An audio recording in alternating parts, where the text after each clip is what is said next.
And welcome, everybody. My name is Mina Jane, and I am the director of the Ashland Public Library. I'm thrilled to be here in October with a horror panel with Anne Heltzel, Christopher Golden, and S.A. Barnes, who we will be calling Stacey today.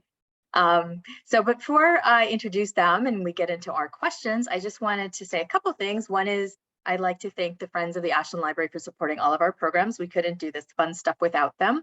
I was also lucky enough to collaborate with a bunch of libraries to bring this program to fruition. So I would like to welcome patrons from Beverly, Canton, Dedham, Dracut, Lexington, Norwood, Sterling, Stowe, and Tewksbury. We are thrilled to have you. Let us know in the chat where you're coming from, because it's always fun to work with other libraries, says the librarian. So you also can put questions in the Q&A. I will be monitoring those. Use the chat for anything else, tech issues, chatter, hello, goodbye, whatever you need to do.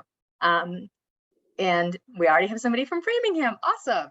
So you can buy signed books by Bookplate from any of our authors from Bank Square Books, and I will put the link in the chat for you guys for that at the beginning and end of the program. So I think without further ado, I can get started on the important stuff. Well, not the important, the next stuff. So I'm going to introduce S.A. Barnes, who also goes by Stacey Kade. And as I told these guys earlier, I'm not great with introductions. I was just really curious about the fact that she sometimes used cheese sticks for bookmarks. Yeah, that's in your bio. High school librarian by day, horror writer by night. Love it. Christopher Golden is sort of like everything to horror, writes books, co-created the Outerverse comic book universe, and also founded the Merrimack Valley Halloween Book Festival, which I think you said is this weekend? It's this Saturday in Haverhill. Yeah. Need to go to the library, of course. And that's a beautiful library, so people should go. And then Anne Heltzel, who wrote Just Like Mother, which is like super creepy. She works for Abrams Books and writes as a ghostwriter, which I think is interesting for a horror novelist. Less so these days, but yeah. Yes, you have obviously your own books coming out, so that's pretty awesome. So I'm just going to hand it over to you with my first question, which is because my introduction was semi-lame. Anne, tell us a little bit more about yourself and your latest book. Sure. Well, my first horror novel came out in May. It's Just Like Mother. I've got it right here. It's a cult story about the metaphorical cult of motherhood, and just the pressure that society places on women to be mothers. And I have written some young adult novels as well, and also ghostwritten, as was mentioned, and I'm an editor in the children's division of Abrams Books as my day job. So yeah, I know children's books and horror, it's weird, but it works. Not that weird. Well, I'm actually moderating a horror panel for children at the Boston Book Festival in a few weeks, so I'll have to talk to you. Yeah. Christopher, tell us a little bit about yourself and your latest book. I've been writing full-time for 30 years this year. So I guess so. I was 25 when I quit my job. My latest book, I write comics and screenplays, and I edit anthologies and write novels. And my latest novel, Road of Bones, came out in January. It'll be out in paperback right before New Year's Day. And it's about a terrifying ride along the coldest inhabited road on Earth. So I won't elaborate right now. Sounds like a TV show I've heard of too, where where they go down the ice road in Alaska or something. Yeah, do that, but add evil. Okay. I mean, that's sort of been the history of my life. Do that, but add evil. Love it. Stacey, how about you? So as S.A. Barnes, I've written YA and romance as Stacey Kade. My newest release is Dead Silence as S.A. Barnes. The quick summary of it is basically the Titanic in space, sort of. the Titanic meets The Shining in space. That's what I'm trying to say. Wow. Okay. Basically, this group of people who are out there doing a beacon repair pick up an old, outdated distress signal and they go to follow it, and it's a vessel that's been missing for 20 plus years, and they decide that they can get the salvage fee for that, which would help very much, since they're all about to be laid off, replaced by technology. But when they go on board, it's very clear that bad things have happened, and they're not exactly able to get out the way that they want to, as in alive. So Alive is an important aspect of horror, I believe. yes. So let's go back to the beginning. Christopher, tell us what drew you to writing horror, and like, why horror? I don't think I had a why. I don't think I had a choice. I was attracted to, I started a memoir not too long ago, and it starts with the line, my family moved away from the murder house the year before I was born. There were all kinds of strange things related to my life when I was a child. And maybe that was the reason why I gravitated toward the weird stuff always, but it was always the weird comic books, monster comics, monster movies. My brother and I would take the little black and white TV and put it on the big color TV and watch 2 movies at once, because we didn't have VCRs or cable or streaming in those days. It was just what I gravitated toward. And I think partly because horror makes it possible to believe in anything. I think everybody struggles to figure out what they have faith in, what they believe in. I'm what I refer to myself as a Christian atheist. This is way off topic, meaning that I believe in what Christians are supposed to believe in as far as how you're supposed to live your life, but I don't believe that there's a God. That's my, personal. But I think what you do when you're writing horror is you give people this gift. You create an elevated emotional state during which you make them believe in something horrifying, and usually something supernatural. And I think if you can give them that moment, you're also giving them that same moment where, if they can believe in that, they have to believe that there's something else, something better, something kinder, some power. So I think there's a real kind of magic in horror that's counterintuitive to what the experience is. And I think that might be one of the reasons that I was always drawn to it as a kid. And I wanted to tell those stories because I wanted to make people feel the way it made me feel. Wow, thank you. Stacey. Oh, how am I going to follow that? Okay. So I'll be honest, when I was writing Dead Silence, I thought I was writing a science fiction thriller. I did not think that I was writing horror. And then when I turned it into my agent at the time, she's like, first of all, this is horror. Second of all, you need to finish this because, because at that point, this was a big left turn for me, career wise. I had not written very much for adults, and I certainly had not written horror.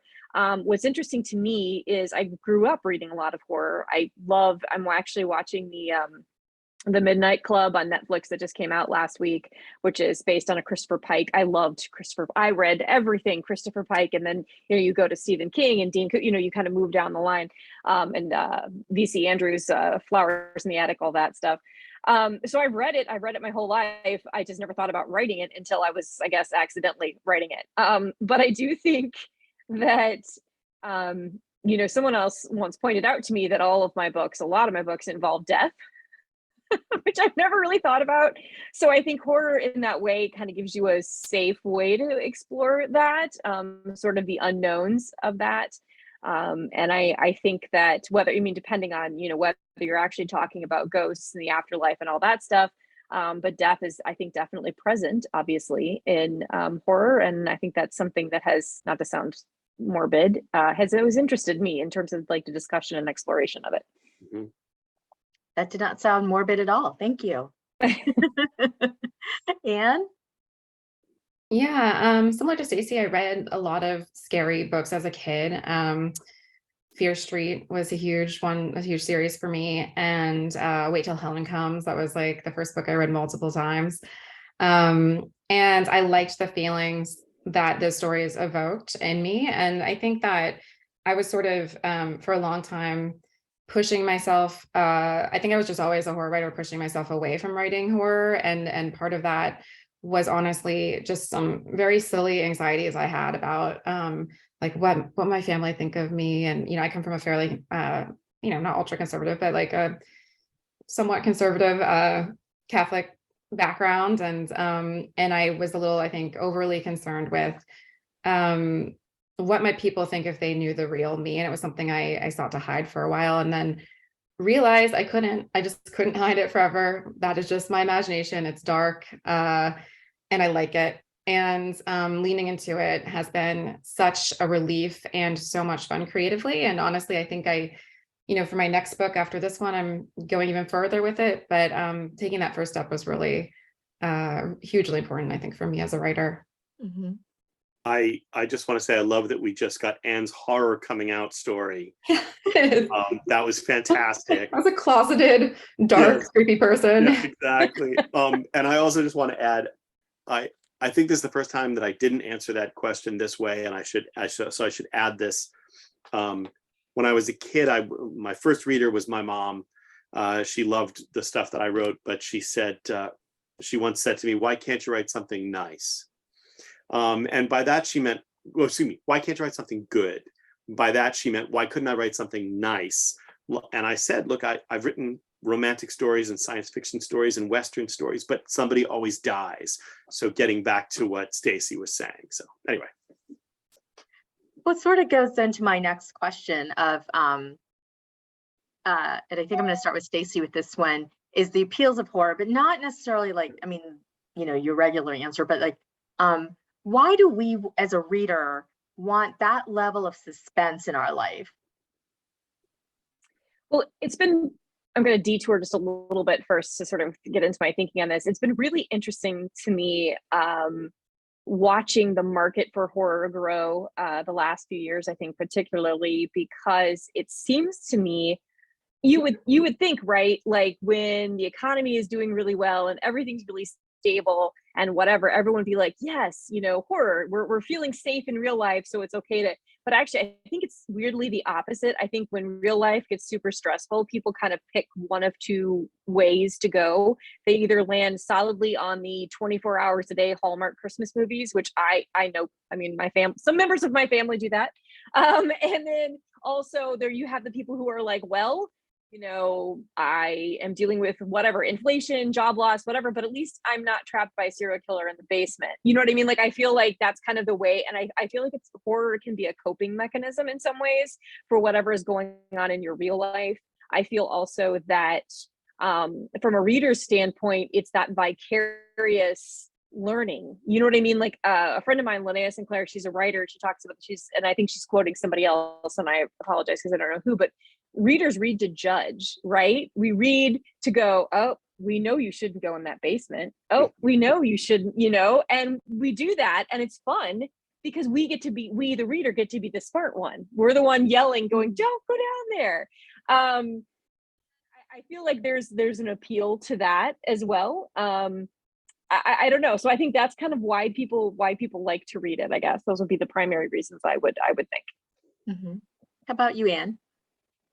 Yeah, along those lines, I think it's a lot about exerting control over circumstances, and when everything feels out of our control, being able to just enjoy a narrative that is very controlled and separate. And then, also I think as we get older, especially, there are very few things that surprise us as adults. And I think if we can find a thing that surprises us, it's like a gift. It's a new experience. It's like being a kid again. Everything you do as a kid is like so exciting. And so in certain ways, I think horror can shock and surprise and add that value to adulthood and bring us back to, how it felt to be a kid. Mm-hmm. Christopher? Just following on that, there's this incredible connective tissue between comedy and horror, because comedy is also sort of surprising. For a grown person to actually erupt in laughter, it has to come unexpectedly, right? You have to be struck by something that's not expected. And it also is this incredibly cathartic thing. Like if you're really laughing, when you're done with laughing, especially if it's a sustained, if you're in a film or whatever, if it's a sustained experience, when you're done, there's this physical relaxation that comes after it, after in that cathartic thing. Horror does exactly the same thing. It just doesn't feel the same while it's happening, you know. I have a good friend, an author named Tony Tremblay, and Tony and I frequently go to the movies together, almost always a horror movie. And I love going to horror movies with Tony because when he's sitting next to me, he reacts to those movies more than anyone I've ever known in my entire life. I mean, we went to see Smile the other day. He must have, for a portion of the movie, he was literally sitting on the edge of his seat. And then for at least half a dozen times or more, he literally jumped and like threw him, like, you know, you see those videos that they want you to see about the reactions to horror movies. That's Tony every time. And I just know, as much of as I'm having a good time, he's having a better time. And when the movie's over, he's going to feel the way we hope to make our readers feel. Like when they get to the end, even though they can close the book at any time, you just want them to feel like they escaped and they're okay and everything's going to be okay, you know. Wow. Well, I have to say that I thought somebody would say it's a great date movie. It's been a long time since I've been on a date to a horror movie. My wife hates them, so yeah. It's not about the hating, it's about the you know, oh, I have to hold on to you type of thing. Yeah. Just a thought. Something that you said, Christopher, I think brought up a question from somebody about, did writing horror stories affect your relationships with your family? So I guess I'll start with you on this one, since you had mentioned your family, and I think Anne had as well. Yeah, I mean, that was probably a springboard off of what Anne had said, but I mean, Dan, do you want to go first, or? Sure. It did not affect my relationship with my family. I think I probably didn't give them enough credit. They're definitely, you know, I don't think that my parents liked Just Like Mother, and you know, honestly, my YA novels were pretty dark as well, so it wasn't a complete shock. But you know, I every now and then they'll mention something like, oh, why can't you just go back to The Twinkins, which was the name of like a middle grade novel I wrote like when I was in my 20s. Very whimsical and sweet. And you know, there is sort of that, I think there's somewhat of a lack of understanding, like not understanding why and where this is all coming from. But luckily, everyone still loves and accepts me, which is, you know, what I should have expected all along, I suppose. I'm lucky for that. You know, neither one of my parents was really interested in horror in any way, shape, or form. But they were divorced when I was very young, but neither one of them attempted to interfere with it either. They sort of like saw it for what it was, you know, that I read. I mean, I think partly because I was reading adult novels when I was, you know, 9, you know, whatever, however old I was, you know. So, I mean, there was no such thing as Fear Street in the 80s, you know what I mean? Or in the early 80s and 70s. So I didn't have any sort of disapproval in that sense, except that, of course, they didn't get it, you know, I mean, but that was fine. And my father, I always say, like, my dad, when I was really little, there was a series called Kolchak, the Night Stalker, which, if people are familiar with it, they know that it's sort of the thing that Chris Carter's, you know, was impressed by and created the X-Files as a kind of homage to. And my dad actually was not interested in this stuff, but when I was very young, it would only ran for one season, and the following year it ran again, but at 11 o'clock at night. So I would go to sleep, because I was 10 maybe. I would go to sleep at 9:30 or whatever my bedtime was, and my dad would wake me up at 11 o'clock at night to come in and watch Kolchak, because he knew I was desperate to see it. So he didn't get it, but he also was like, if that's what makes you happy, that's fine. So I did have that from them, and I felt very lucky. And you know, my brother and I watched a lot of horror movies together. He read a lot of the same books that I did when we were kids. We're only 2 years apart. but my sister is older and she loves what I do, but she was never into it. Stacey, can I ask you a slightly different question? Sure. Because one of the things that you had said was that you write romance as well. So this is a question I tend to get with romance writers of, is this legit? Does this affect your relationships with your family? You know, things like that. I was surprised to, not surprised, but like, do you all get this question of, is this sort of a legitimate writing? Is it good writing? As you have mentioned earlier, Christopher, as opposed to real writing, you know, literary fiction kind of thing. Well, so I kind of feel like my interests have always been, I'm always in the stepchild, you know, whatever that is, of love, real literature, whether it's, you know, because YA, some people consider that. And then I was, you know, YA science fiction or YA paranormal romance, which, you know, is for some people is as far away from real writing as you can get. You know what? And I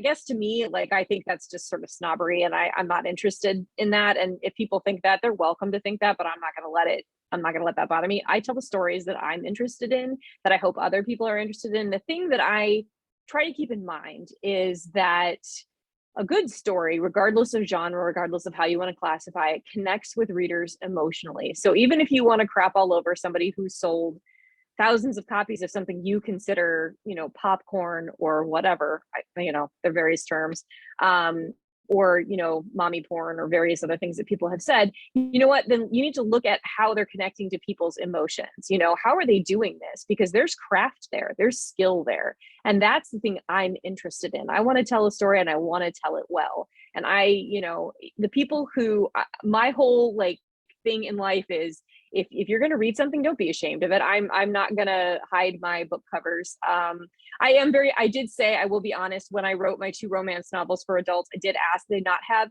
a half naked man on the front, just because I didn't feel like that was actually the right fit for that story. But, you know, yes, some people will always think that about sci-fi, about horror, about romance. Well, you know, whatever, they can do whatever.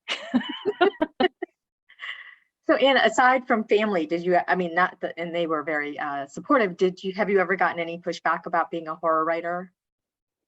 No, but I mean, what Stacey was saying is true. Like writing, when you write YA, like there's you get a lot of comments there, like, oh, you know, that's not real. So this is genre fiction for adults is a step up.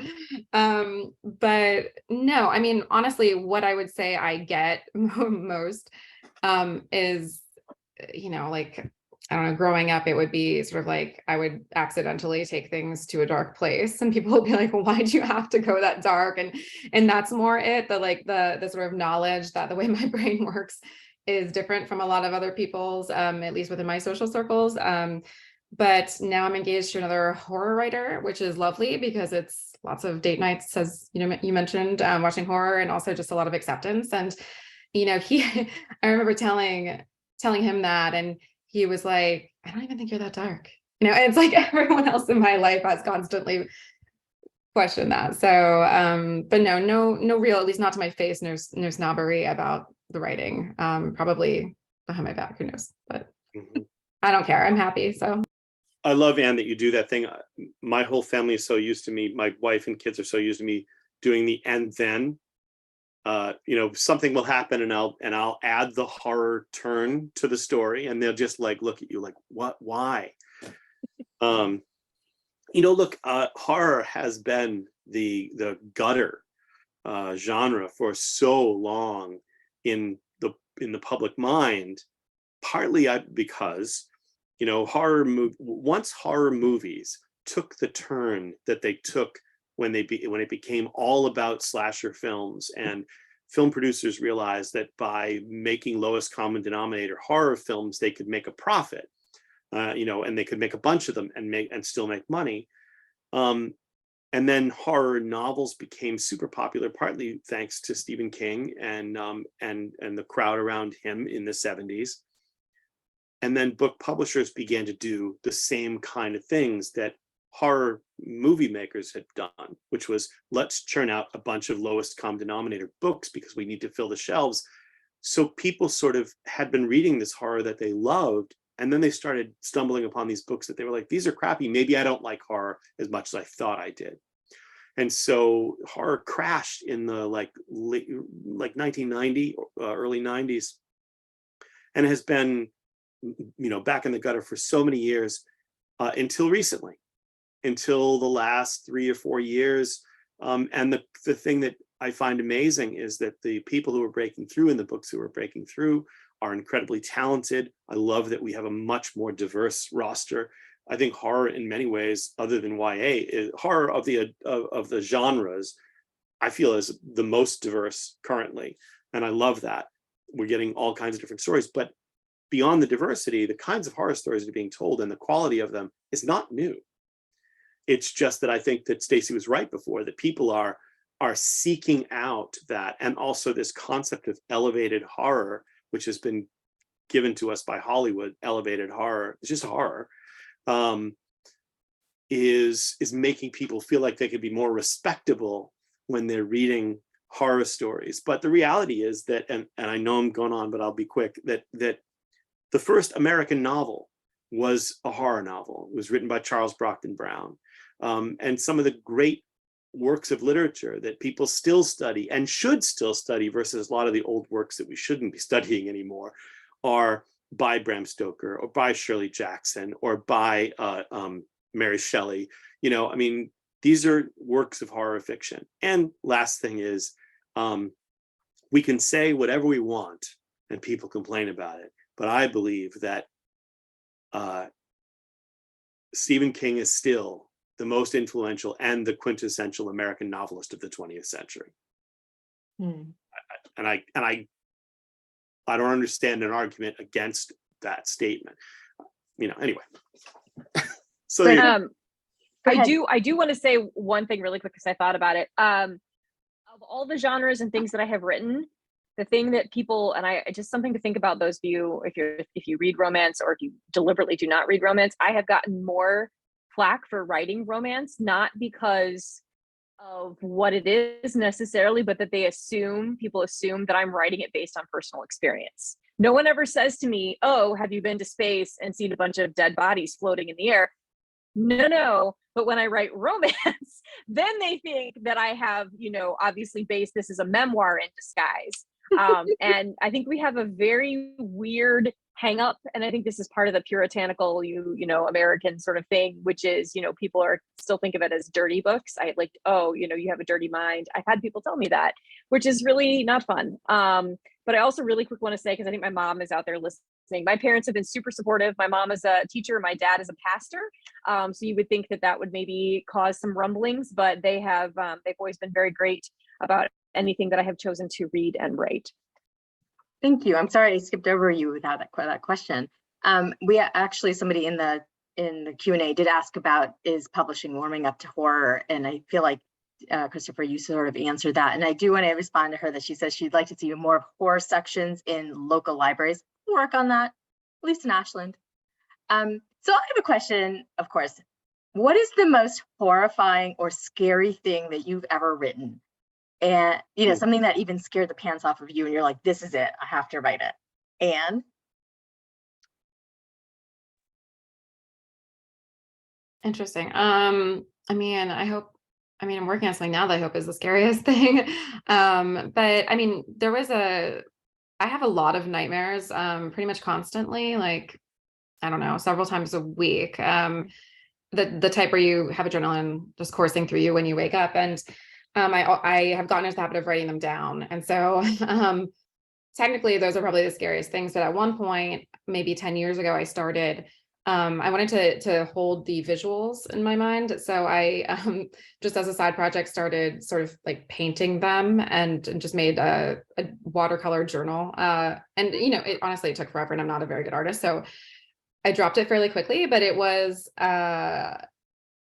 something that I would like to return to. I think it was a frightening and interesting exploration visually, but then of course I couldn't retain the original visuals because I made these like awful representations of them. And then with, accompanying descriptions. The actual content specifically, I'd have to get back to you on that. There's so many. I could flip my phone open now and pick one from last night, probably. But Wow. Christopher. First of all, I'd like to say for anybody who's seen the film Host, that was a horror film made during COVID, during lockdown, I feel like they should make Host 2 about Anne's journal. Because when you were talking, I literally got a chill, because it's like, this feels like the setup, like we're on this call and we're going to see the demons from your nightmare right now. Anyway, not that it might yeah, still exactly. happen. I wish they had one of those reaction emojis just coming up from the corner. I once had the most terrifying nightmare I could possibly imagine, but I won't bore you with the length of it, because it sounds like it happens to Anne frequently.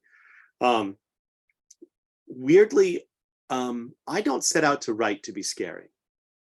99% of the time. Occasionally, I think of something and I think, oh, that'll be really scary. I do try to create dread and uneasiness and suspense and sort of propel the story along with some kind of alacrity, but I don't think about making it scary, except occasionally. And one of my favorite moments, maybe not the scariest, but one of my favorite scares, is when Jonathan Mayberry asked me to contribute a story to I don't remember the name of the anthology now. Don't Turn Out the Lights, I think it's called. And it was an homage to Scary Stories to Tell in the Dark.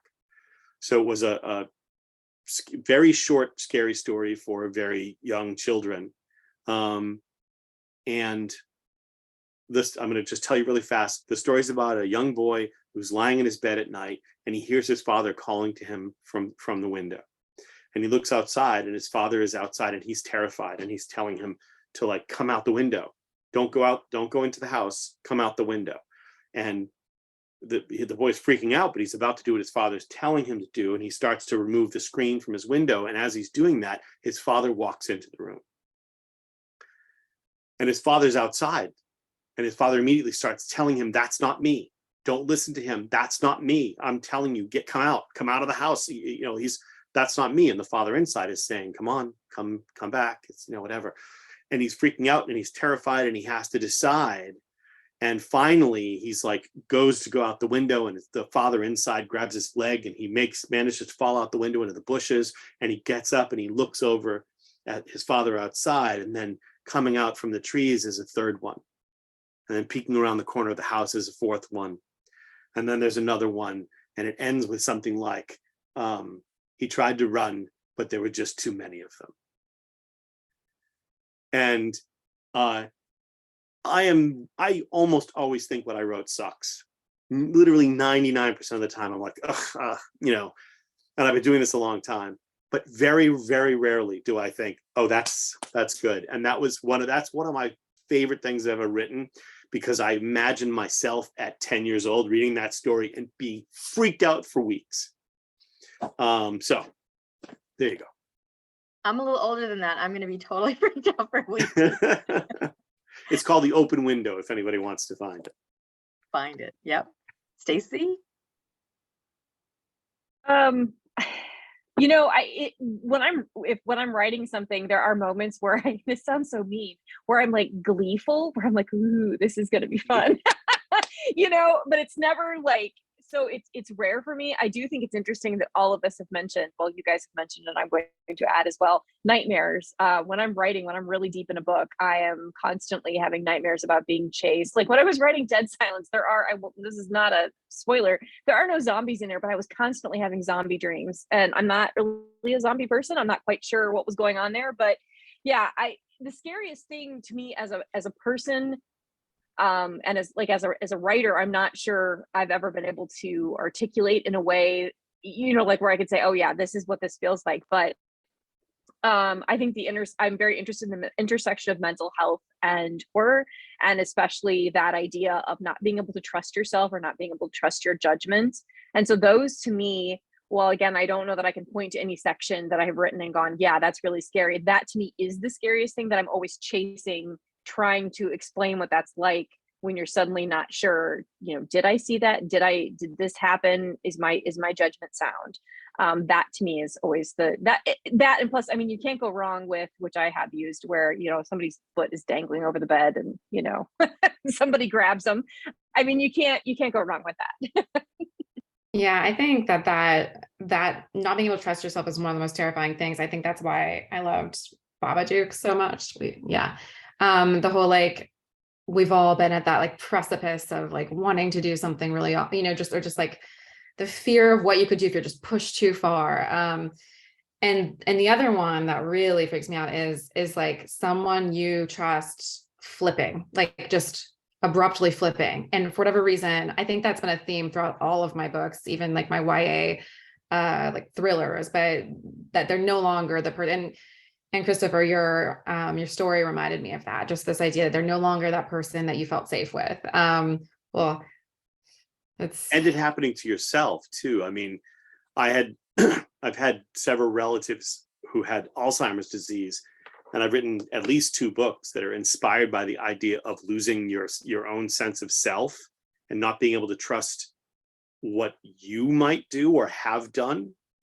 Yeah, that's terrifying. I'm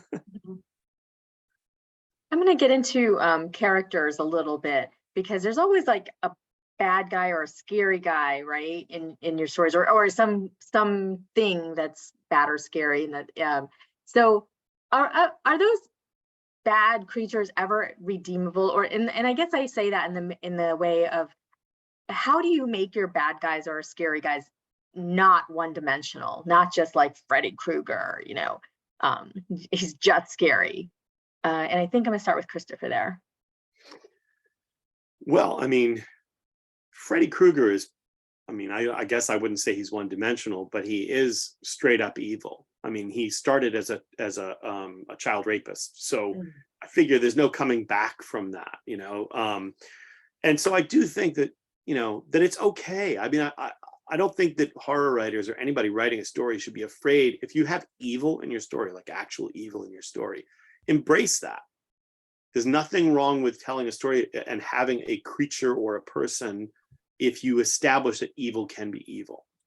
That said, aside from things that are purely evil, every villain thinks that they are the hero of the story. And I often, for pop culture geeks, I often use the reference of Professor X and Magneto in the X-Men.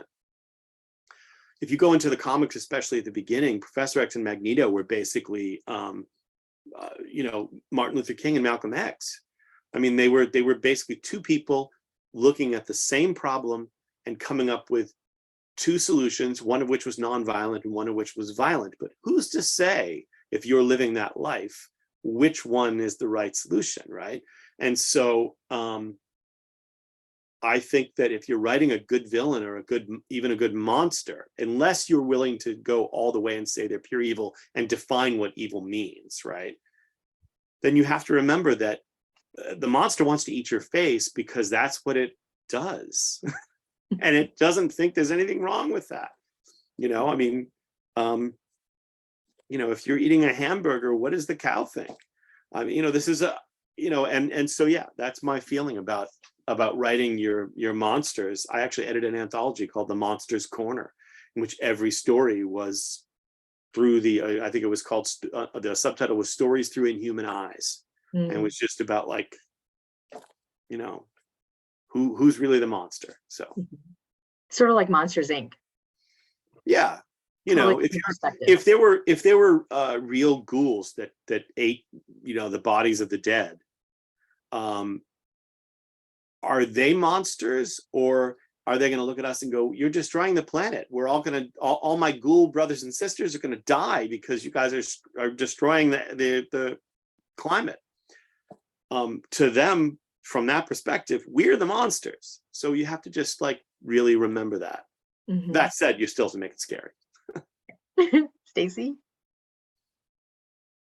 That actually reminds me, I was a big, and still am, a big Buffy the Vampire, the TV series, notwithstanding all the Joss Whedon stuff. But they just had a book that that came out or is coming out, and I thought it was really, I just saw the ad for it, was really interesting. It's like, the town of all the demons, and I'm thinking in particular like Spike or the vampires, or the one where they were playing cards for kittens. I don't know if you guys watched the show, but they were playing cards. And in any case, this town is full of demons and they're all getting along pretty much just fine. And then Buffy shows up, and it's kind of like she's the big bad. I think it's actually called that, the big bad, where she comes to their town and starts causing problem and killing people. And then they have to, it was just a really interesting flip. I think kind of like what Christopher was saying,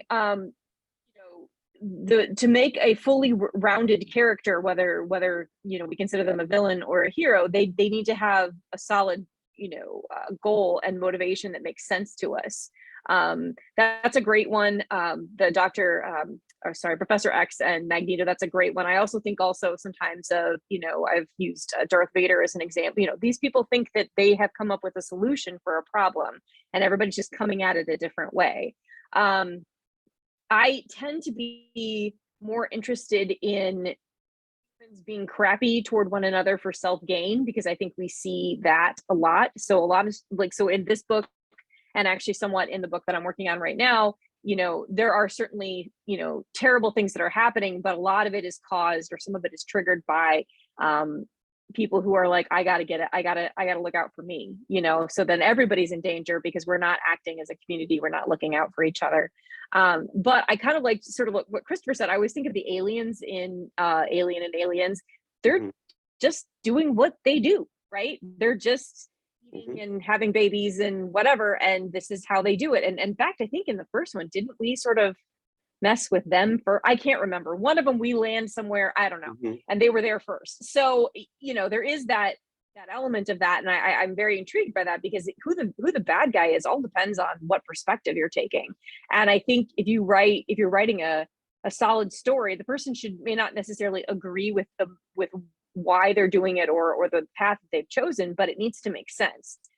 When I talk to kids about writing, or when I talk to adults about it, I'm like, you cannot have like the evil mustache twirling villain. I'm evil because I'm evil. Like that doesn't work. I mean, unless you're talking about like evil in the sense of larger, but just I'm going to do something because I'm the bad guy. That doesn't work. Yeah. And Anne? Yeah, I mean, I heard someone say on a panel long ago, just that your villain will be more compelling if their argument is as convincing as your hero's argument. So, their perspective, again, just has to be, I think, a strong, logical argument. So I always like to think of it, even if those points don't make it into the narrative, thinking of what, if we were on a debate stage, what they would be arguing for is really helpful. And then for me, honestly, like I'm just generally fascinated by psychology. My dad's a psychologist. I grew up just like, it was totally normal for me to go to therapy when I was a kid. Like it was, I just grew up in that world and hearing a lot about it and sort of like seeking to understand the way people work. And I always, like, to a degree that's maybe not healthy, like really just want to understand like the why of people. So in writing, I like to really explore backstory and life experience. And I do that somewhat. And just like Mother, going into these flashbacks of childhood that shaped who the characters are now. And look, like, it's like, speaking of Monster, Jeff Dahmer, the shows that's extremely popular on Netflix right now, goes into some fictionalized, but some true aspects of Jeff Dahmer's past. It doesn't redeem him. Of course, his acts are evil, but I do like the nuance it brings to his humanity. Yeah. I mean, we still, you talk about Dahmer made me think of this. And I'm not indicting anyone except Dahmer. The fact that one of the best looking actors of the 21st century, Armie Hammer, has had his career vanish in a blink because he has been credibly, it seems, accused of all kinds of horrific things, including cannibalism. Not that he killed anybody, but like either the desire to eat human flesh or the sampling of human flesh or whatever. This isn't me, look it up. And the fact that like you look at that guy and you think, this guy wanted to eat human flesh. And so to what Anne was saying, like, you have to think about how the psychology of anybody you see. You know, there's a Canadian songwriter named Amanda Marshall who years ago had a song called Everybody's Got a Story. And I feel like there's a horror version of that too. You know, everybody's got a story. And I think we have to remember that. And then also to what you were saying, Anne, about psychology, to me, the thing that I love the most about the supernatural in stories is that it's such a great, not even the supernatural, a crisis. I like disaster movies, like when they're good, because the supernatural or whatever you bring in is the catalyst. Because everybody, like literally everybody, and especially in the last few years, we have so many things in our lives that are boiling under, like just bubbling under the surface of what's going on in our day. Like secrets or crises or just things we're trying to handle, that if a major crisis comes up, how are we going to respond? What is really going to be the thing that's important to us? What moves are we going to make that maybe we've been not making because we just want life to continue on its sort of ordinary path? So I just, you know, I think that it's the most versatile genre there is. Also, I just wanted to add from a writing standpoint, I think that I've heard this before, a strong, what is it, strong villain, strong hero, or weak villain, weak hero. In other words, if your villain is not, your villain is cardboard, your hero doesn't look so great just being able to push him over. So I think that's something else you want to keep in mind as a writer. Absolutely. As a reader too, like you want to read it, you want something that has that intensity, and that comes from their characters, I think. I'm going to do this sort of quick round robin of questions from the attendees, just asking one question per author, if that's okay. Stacey, what's the main thing you find interesting in horror? Yes,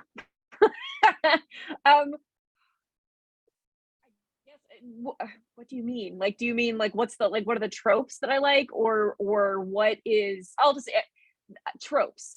In terms of tropes, I love the haunted house. I will always love the haunted house. I think everything I'm going to write is going to be some version of the haunted house in some way. Awesome. I love haunted house as well. I just watched Hocus Pocus 1 and 2 yesterday. Anne, what is your work schedule like when you're writing, and does it affect the time you spend with your family? Yeah, I mean, it's not good. I have a full-time job that is often more than full-time. So my work schedule is extremely erratic. It's late at night, it's weekends, kind of all the time when I'm on deadline. And, you know, I'm very lucky I don't have children yet. So I don't have that, you know, a further obligation, and my partner understands. He's also a writer, so he gets it. So I'm lucky, but also I'm kind of hyper aware of how it's not really sustainable way to live, honestly, and nor is it really the way I want to live. I love writing, but yeah, there's no easy answer to this one. It's tough to find a balance when you're a writer. It's difficult to write full time, but who knows? Maybe one day. I like my day job too, though. It's tough. Anyway. Christopher, what makes a horror story a horror story? What are the elements? Oh boy. Oh boy. I mean, for me, honestly, fundamentally, it's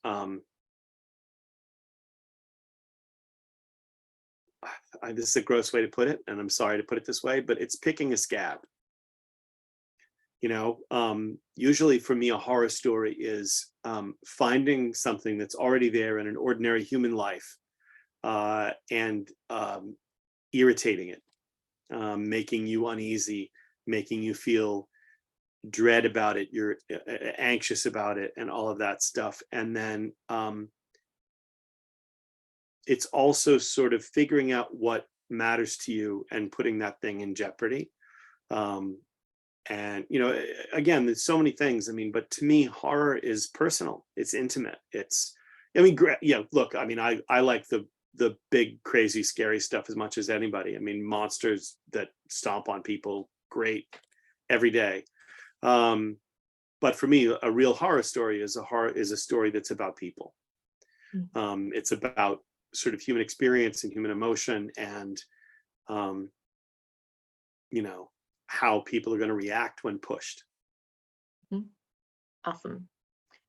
So I have a question about, and you're all welcome to answer this, but I'm wondering if, and somebody had asked this earlier about publishing and horror, and is there a schism between female horror writers and male horror writers? Is there an expectation that horror writers will be male or female? I'm just wondering what experience you've had, but from readers or the publishing world, about being the gender you are, writing the genre that you do. And I'm not going to call on somebody. You can just like jump in and tell us. I'm going to go last because I have opinions, but I definitely don't want to share them before you do. I'm going to say what I'm going to say. I'm not, but I want to get you guys to go first. So a little bit of a different case because I'm science fiction horror. So I think those are both considered to be, in general, if from a reader perspective, are probably considered male dominated genres, generally speaking. I did deliberately choose a pen name that is ambiguous. Not that I hid it. You can tell I have a picture in the back, and my website is who I am. But I did feel I have encountered in the past where people have said, I've actually had somebody even email me and say, if I had known you were a YA writer, I never would have picked up your book. I'm like, well, I'm more than one thing, but okay. So what I wanted in that case was I sort of leaned into it from the standpoint of, I want someone to judge this based on whether they think they'll like it and not their inherent biases. So theoretically, I should have trumpeted that, that it shouldn't have mattered, but I was also shameless enough to be like, well, let's see what the book does. What do you think of the book, and not of me? Like, I mean, it's a female lead character in first person. So it's not like, it's not like I was necessarily, and you can write in any gender you want, but I'm just saying, from the standpoint of, I wasn't trying to hide anything, just from this, I just wanted them to pick it up based on, without having that immediate ew. Because I do think, maybe more in science fiction than in horror, but I do think there is that reaction among a certain subset of readers. Yeah, I think historically it's a genre that's, where male writers have dominated, but I think that is shifting within the publishing industry, and there's so much support for people who identify as genders other than male. And I'm a very happy writer with Tor Nightfire, which is a somewhat newer horror imprint, and a lot of their writers are female or elsewhere on the spectrum of gender identity. And I think there's just there's so much now that's being done to support all kinds of writers in the genre. Whether or not, I just can't, I don't know about, the readership. I don't know if the readership is less welcoming. Certainly possible. But I think we're moving in the right direction in terms of opening doors for new types of writers. So again, having been a reader for many years before that, and having been in this for 30 years, and being a straight, white, middle-aged, cisgender, heterosexual, I said straight, duh.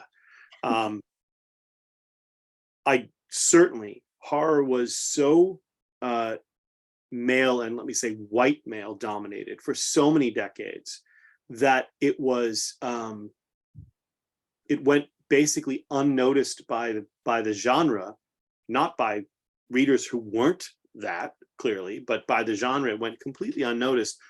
I look back at the early anthologies that I edited, and what the lineups were, and there always were women writers in those anthologies, but even then the ratio was off, and they were almost always white, again, not through any conscious choice. I would like to think, and maybe this is just maybe this is me being incredibly subjective, but again, observationally, I think that horror has been way more aggressively diverse or diversifying in a more positive and aggressive and progressive way than other genres seem to be. You don't see sad puppies showing up in horror. And I think it's because horror is, from my perspective, made up so often, both from the readership and so many of the writers I know, of people who are or have been broken in their lives, who have experienced mental health issues, who have experienced some otherness that has drawn them to this genre. And so the idea of becoming more inclusive is not anathema to horror the way it is to, in many ways, science fiction, and not quite as much, I think, in fantasy. I am thrilled. It's funny because I do see complaints. I see complaints from, middle-aged white guys who are frustrated that it's becoming more difficult for them to sell a book than it was before. Well, guess what? I mean, if the playing field is being leveled or in the process of being leveled, and you can no longer compete, all that means is that when the playing field wasn't level, you weren't good enough to beat those people before. Like if you aren't able to compete now, or it's harder for you, it just means that you benefited from the system the way it was constructed previously. And so I do think it's getting harder. And perversely, perhaps, I'm really happy about that. So yeah, I mean, I do think that it seems I see a lot more female writers. I see a lot more writers who are non-binary, who are trans women or trans men.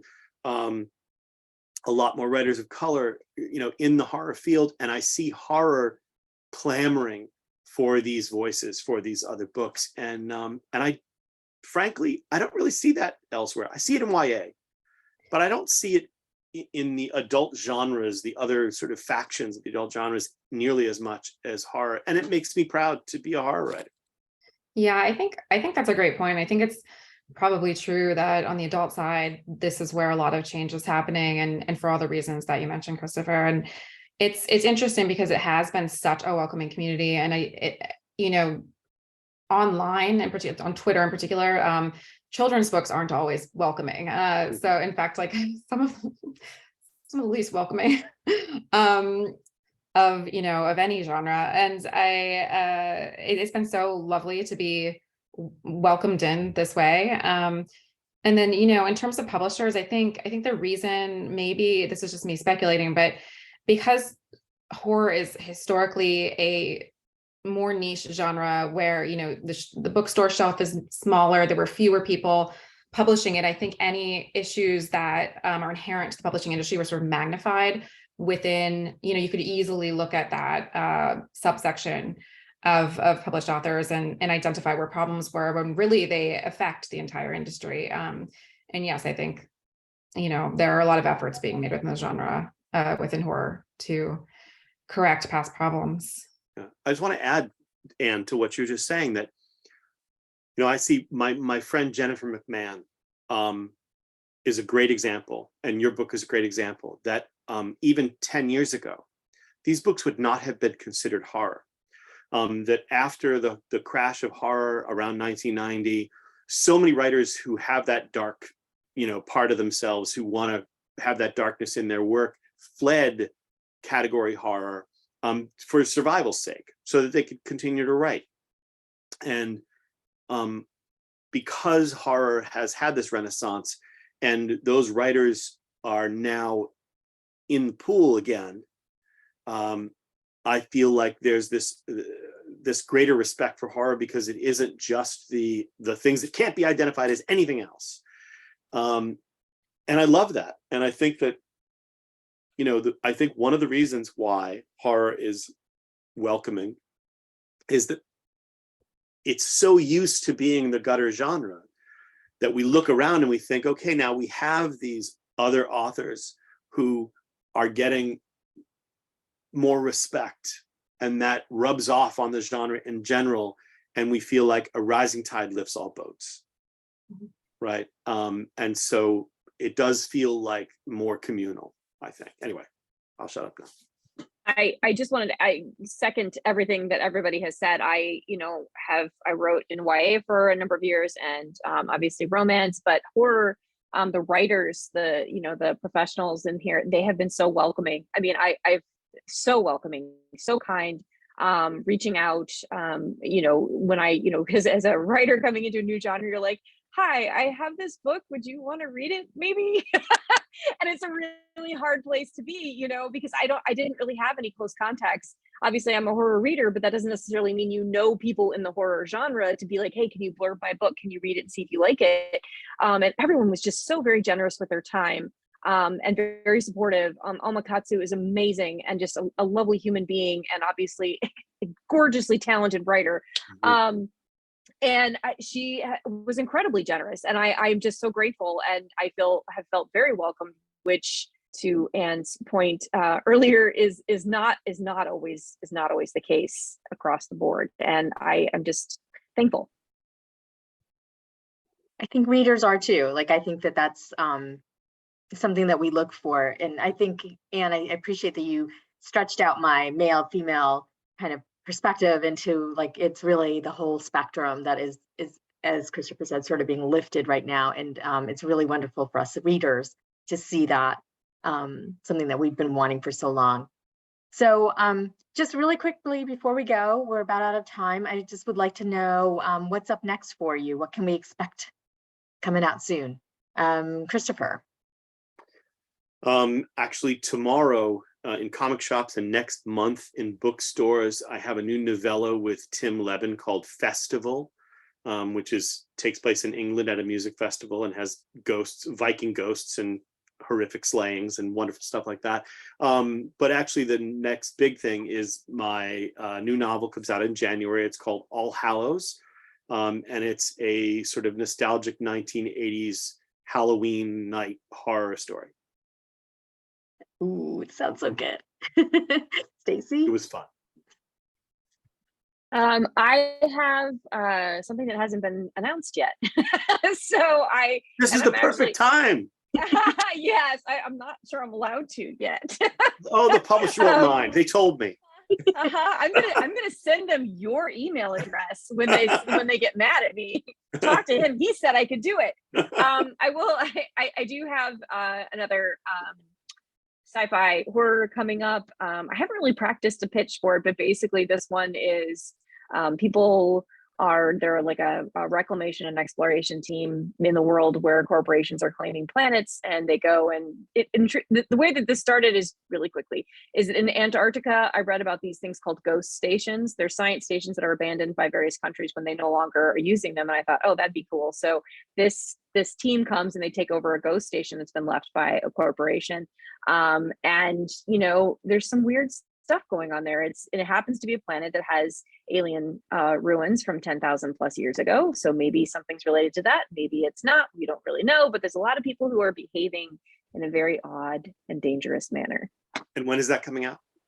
I don't know. Right, well, that's not true. I want to read it. I would happily send you one. Yes, it is. please. I think it'll be 2024. I think. Thank you. Yeah, my next one, I have another one under contract with Poor Nightfire that I'm working on now, and it's not, I don't know when it'll be out.